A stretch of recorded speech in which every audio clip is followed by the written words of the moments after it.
Alisei mēs mēģināsim šodien iemācīt braukt ar ūdens slēpēm. Sākumā tas notiks ar 2. Alis, tu esi gatava? Jā. Jā?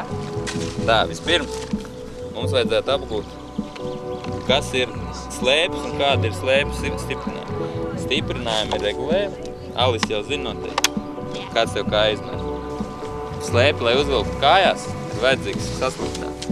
Mēs ejam slapināt.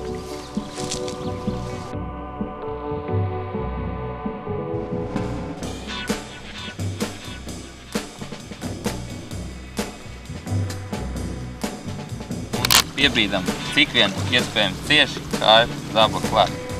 Tāpat mēs noliekam blakus otru slēpi. Mēs tos tādas pašas iedaļas piebīdam arī otru zābaku. Alis, tev abas kājas ir vienādas? Nu, pārsvarā jā. Pārsvarā jā. Nu tad abas kājas ir šais. Tātad braukšana pār slēpēm notiek uz ūdeni, turoties aiz šī koca. Kas tev ir jādara uz ūdeni? Abas divas slēpes pacels kājas gaisā. Šņori tev ies abām slēpēm pa vidu, bet abas kājas pierauj sev pie krūti. Un arī abas rokas jābūt ir saliektās, lai tev būtu iespēja amortizēt laivas rāvienus.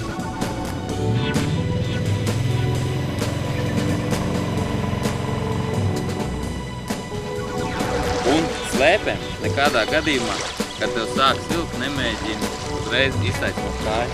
Pirms vajag izbraukt uz ūdens virsmu un tad silpt.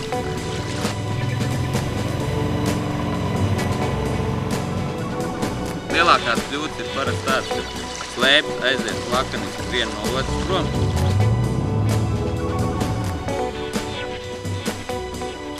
Vai nu mēģina spiest kājas ātrāk nekā ir izbraukuši uz ūdeni.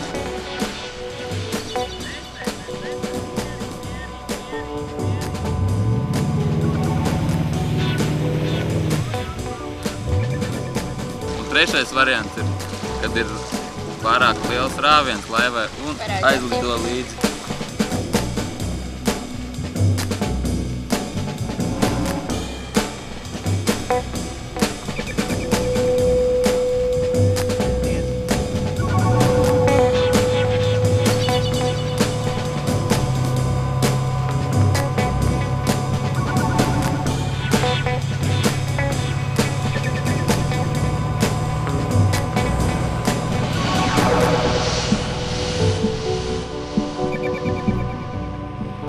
Cilvēki, kas iemācās jau labi braukt ar pārslēpēm, mēģina darīt to arī uz vienas slēpes.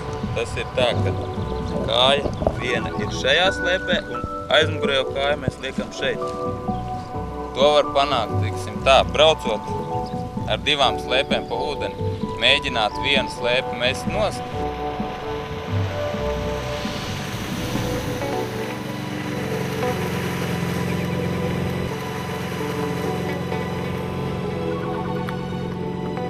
Vai nu cilvēks, kas jau ir iemācījies labi braukt, tas var mēģināt uzsākt uzreiz ar vienu slēpi. Gan no ūdens, gan no krasta. Šeit mēs redzam monoslēpi, ar kuru principā vajadzētu sākt uzreiz ar vienu.